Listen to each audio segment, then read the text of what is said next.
Alright guys, this is me Ahmad Ali from Night Coders। इससे previous tutorial में हम देखा था कंपैरिजन क्वेरी ऑपरेटर्स को और लॉजिकल क्वेरी ऑपरेटर्स को। आज बेसिकली हमारा वीडियो जो है वो दो पार्ट में स्प्लिटेड है। मेन फर्स्ट पार्ट में हम एलिमेंट क्वेरी ऑपरेटर्स को देखेंगे और सेकंड पार्ट में हम अरे क्वेरी ऑपरेटर को देखेंगे। सो फर्स्ट पार्ट की तरफ बढ़ते हैं जिसमें हमारे पास है element query operators.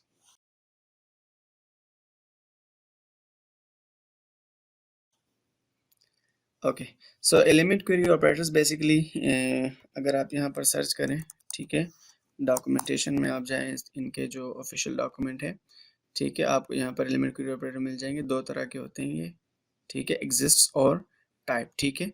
So further मैं कुछ चीज़ें आपको बताता चलूँ वीडियो के साथ ही। आप डॉक्यूमेंटेशन से जहाँ कहीं हेल्प चाहिए हो आप ले लीजिएगा, ठीक है। ओके, सो मैं चेक करता हूँ कि मैं करंट डीबी के अंदर हूँ या नहीं। शो कलेक्शंस, ठीक है, ओके, मैं राइट डीबी के अंदर हूँ और सबसे पहले मेरे पास है एग्जिस्ट। एग्जिस्ट बेसिकली एक बूलियन वैल्यू को रिटर्न करता है, यानी ये कॉलम्स को चेक करता है, ठीक है, कि ये स्पेसिफिक कॉलम, सॉरी मैं कॉलम अगेन एंड अगेन कहता रहता हूँ, डॉक्यूमेंट, ये स्पेसिफिक डॉक्यूमेंट का जो एट्रीब्यूट है ये एग्जिस्ट करता है या नहीं करता। अब लेट्स सपोज मैं टोटल अपने डॉक्यूमेंट्स को कॉलम करता हूँ, उसको काउंट करता हूँ, db.person. काउंट डॉक्यूमेंट्स, ठीक है। तो यहाँ मेरे पास 17 जो है वो डॉक्यूमेंट्स रिटर्न हो चुके हैं, ठीक है। अब लेट्स सपोज मैं क्या कहता हूँ, जैसे मैंने कहा db.person.find, ठीक है, फाइंड करता हूँ और मैं लेट्स सपोज चेक करता हूँ कि एज जो मेरे पास है वो कितने जो है ना उसमें डॉक्यूमेंट्स में एग्जिस्ट करता है, ठीक है। सो मैंने यहाँ पर लिख दिया एज एग्जिस्ट। मैं चेक करता हूँ कि एज एग्जिस्ट करती है या नहीं कितने कॉलम्स के अंदर, ठीक है। और यहाँ पर मैंने लिख दिया ट्रू, ठीक है। सो अब जहाँ जहाँ जिन जिन डॉक्यूमेंट्स के अंदर एज एग्जिस्ट करेगी वो मुझे रिटर्न हो जाएंगे, ठीक है। तो सॉरी, मुझे इसको काउंट करना चाहिए तो ताकि मुझे एक फिगर मिल जाए, ठीक है।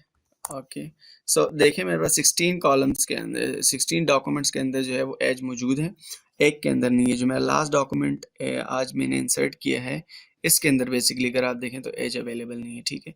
इट्स मीन 16 डॉक्यूमेंट्स में मेरे पास एज अवेलेबल है, ठीक है। सो ये बेसिकली एग्जिस्ट इस तरह काम करता है। एग्जिस्ट के साथ आप फिर फर्दर मजीद वैल्यूज भी ऐड कर सकते हैं चेक करने के लिए। जैसे मैं कहता हूँ db.person.find, ठीक है, और यहाँ पर आप सिंपली लिख देते हैं एज और यहाँ पर पास कर देते हैं एग्जिस्ट्स, ठीक है, और यहाँ पर आप ट्रू कर दें और सेकंड पैरामीटर आप पास करें और उसमें आप कहें, जैसे मैं कहता हूँ कि इन ऑपरेटर हमने देखे थे, बेसिकली ये क्या करते हैं कि एक अरे को एक्सेप्ट करते हैं। लेट्स सपोज मैं कहता हूँ कि 23 और 24 और 30 और ये एजेस जहाँ जहाँ है ना, ठीक है, इनको रिटर्न करो, ठीक है। सो क्या होगा कि ये पहले एज चेक करेगा कि एज अवेलेबल है या नहीं, एज का कॉलम, और जहाँ जहाँ एज का कॉलम अवेलेबल है और उसके अंदर इन वैल्यू में से कोई भी मैच करता है वो रिटर्न कर देगा। जैसे 30 हमारे पास मैच कर गई है, ठीक है। सो बेसिकली ये एक बूलियन वैल्यू को रिटर्न करता है, ठीक है, और चेक करता है कि आया ये स्पेसिफिक कॉलम मौजूद है या नहीं, ठीक है। नेक्स्ट हमारे पास है टाइप। टाइप बेसिकली ये है कि ये डेटा टाइप को लेकर सर्च करते रहते हैं कि किसी स्पेसिफिक जो एट्रीब्यूट है उसका डेटा टाइप क्या है, उसके डेटा टाइप के अगेंस्ट वैल्यू रिटर्न करते हैं। और ये जो मोंगो के अंदर है इसके अंदर बेसन डेटा टाइप जो है ना वो वर्क कर रहे होते हैं। एक जेसन फॉर्मेट होता है और एक बेसन होता है। सो बेसिकली ये बेसन टाइप्स को एक्सेप्ट करते हैं, ठीक है। और आप मजीद हेल्प डॉक्यूमेंटेशन से ले सकते हैं, आप पढ़ सकते हैं वहाँ पे कि बेसिकली ये क्या होते हैं बेसन डेटा टाइप, ठीक है। ओके, db.person.find लेट्स सपोज मैं कहता हूँ, और मैं कहता हूँ कि ऐसे कॉलम में मुझे फाइंड करके दिखाओ जहाँ पर एज जो है उनकी टाइप जो है वो नंबर है, ठीक है। और बेसिकली मैं इसको काउंट कर लेता हूँ तो ज़्यादा इजी रहेगा, ठीक है। 12 मेरे पास ऐसे जो है ना वो एजेस के एट्रीब्यूट है जहाँ पर नंबर है, ठीक है। जैसे सपोज मैं स्ट्रिंग चेक करता हूँ, स्ट्रिंग मेरे पास 4 है। ओके, सो लास्ट डॉक्यूमेंट को अगर आप देखें इसके अंदर एज अवेलेबल नहीं है और बाकी मेरे पास जो न्यूमेरिकल है वो 12 है और स्ट्रिंग जो है वो 4 है। सो कुल मिलाकर ये बनते हैं 17 डॉक्यूमेंट, ठीक है। ओके, तो बढ़ते हैं वीडियो के नेक्स्ट पार्ट की तरफ जहाँ पर हमारे पास हैं अरे क्वेरी ऑपरेटर्स। अरे क्वेरी ऑपरेटर बेसिकली ये तीन तरह के होते हैं, यानी ऑल, एलिमेज और साइज। ये बेसिकली अरेज के लिए बनाए गए हैं, अरेज के जो है ना डॉक्यूमेंट को एवेलुएट करने के लिए, एक्सप्लोर करने के लिए, डॉक्यूमेंट्स को देखने के लिए, ठीक है। अब लेट्स सपोज जैसे मेरे पास यहाँ ये हॉबीज़ का मेरे पास एक अरे है, ठीक है, बाइकिंग, हाइकिंग और स्विमिंग, ठीक है। अगर मैंने चेक करना है ऑल ऑपरेटर को सबसे पहले, तो मैं क्या करूँगा, db dot person dot find, ठीक है, और फाइंड के अंदर यहाँ पर मैं पास कर देता हूँ हॉबीज़, ठीक है। हॉबीज़ में मैं लिख देता हूँ यहाँ ऑल में ये बेसिकली एक अरे पास करता है, ठीक है, और यहाँ पर ये चेक करता है कि ये कोई स्पेसिफिक वैल्यूज जो है ये अवेलेबल है या नहीं। अब जैसे लेट्स सपोज मैं यहाँ पर बाइकिंग करता हूँ, ठीक है, और साथ में मैं करता हूँ हाइकिंग, ठीक है। सो अब ये दोनों जो है ना ये वैल्यूज चेक करेगा डॉक्यूमेंट में, जिस डॉक्यूमेंट में ये दोनों अवेलेबल होंगे ये सिर्फ उसको रिटर्न करेगा। ये जस्ट लाइक एंड ऑपरेटर की तरह काम करता है, ठीक है। सो सॉरी मैंने बैंकिंग लिख दिया, it's not banking, it's biking, ठीक है। सो मैंने एंटर किया जब, तो इसने मुझे मेरे पास ये रिकॉर्ड रिटर्न किया जिसमें बाइकिंग है और हाइकिंग है, ठीक है। मेरे पास एक और रिकॉर्ड भी है ऐसा, यस है बिल्कुल, जिसमें हाइकिंग और बाइकिंग है, ठीक है।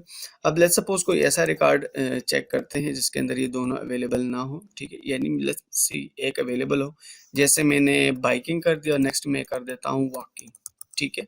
सो बाइकिंग तो अवेलेबल है बट वॉकिंग नहीं है, इन दोनों में नहीं था, सो ये नल रिटर्न करेगा, ठीक है। नेक्स्ट मेरे पास है LM match operator. LM match थोड़ा सा हट के बाकियों से काम करता है, ठीक है। एलएम मैच की एक इंटरेस्टिंग बात मैं आपको बता दूं, ठीक है, कि एलएम मैच एक स्पेसिफिक रेंज को लेता है, ठीक है। अगर डॉक्यूमेंटेशन के अंदर आप इस लाइन को देखें, ठीक है, the LM match operator matches documents that contains an array field with at least one element that matches all the specified query criteria, ठीक है। मतलब कि यहाँ पर जो क्वेरी क्राइटेरिया हम पास करते हैं, इस क्राइटेरिया के बीच में रहते हुए वो किसी एलिमेंट को फाइंड करेगा, ठीक है। अब लेट्स सपोज मैं कहता हूँ यहाँ पर db dot person dot find, ठीक है, और यहाँ पर मैं लेट्स सपोज कोई क्राइटेरिया पास करता हूँ, जैसे मैं अपने इस डॉक्यूमेंट के अंदर आता हूँ, यहाँ मेरे पास हॉबीज़ हैं 3264, ठीक है। अब लेट्स सपोज क्या है मेरे पास कि मैं यहाँ पास करता हूँ हॉबीज़, ठीक है, और मैंने यहाँ पर पास कर दिया एलएम मैच हो गया, ठीक है। एलएम मैच के अंदर अब मैं क्राइटेरिया चेक करूंगा कि ये स्पेसिफिक क्राइटेरिया, ठीक है, पास करेगा या नहीं करेगा। सो अगर ये स्पेसिफिक क्राइटेरिया पास करता है तो वो रिटर्न करेगा, अदरवाइज नहीं करेगा। लेट्स सपोज मैं चेक करता हूँ कि मेरे पास जो greater than equal to, sorry मैं लिख देता हूँ लेस देन इक्वल 5 इक्वल 5, ठीक है, एंड मेरे पास जो है वो ग्रेटर देन इक्वल 2, ठीक है। यानी मेरे पास ये क्राइटेरिया चेक करें कि कहीं पे ये क्राइटेरिया है या नहीं, जहां पर लेस देन इक्वल 5 और ग्रेटर देन इक्वल 2 हो, ठीक है। सो अगर आप इस सेक्शन को देखें तो 5 से नीचे वैल्यू अवेलेबल है, यानी 3 और 4 अवेलेबल है, ठीक है, और इक्वल 2 भी अवेलेबल है, ठीक है। सो मैं सिंपली एंटर करता हूँ तो आप देखें इसने मेरे पास ये रिकॉर्ड रिटर्न कर दिया है, ठीक है। स्पेसिफिक क्राइटेरिया इसने मैच करके रिटर्न कर दिया।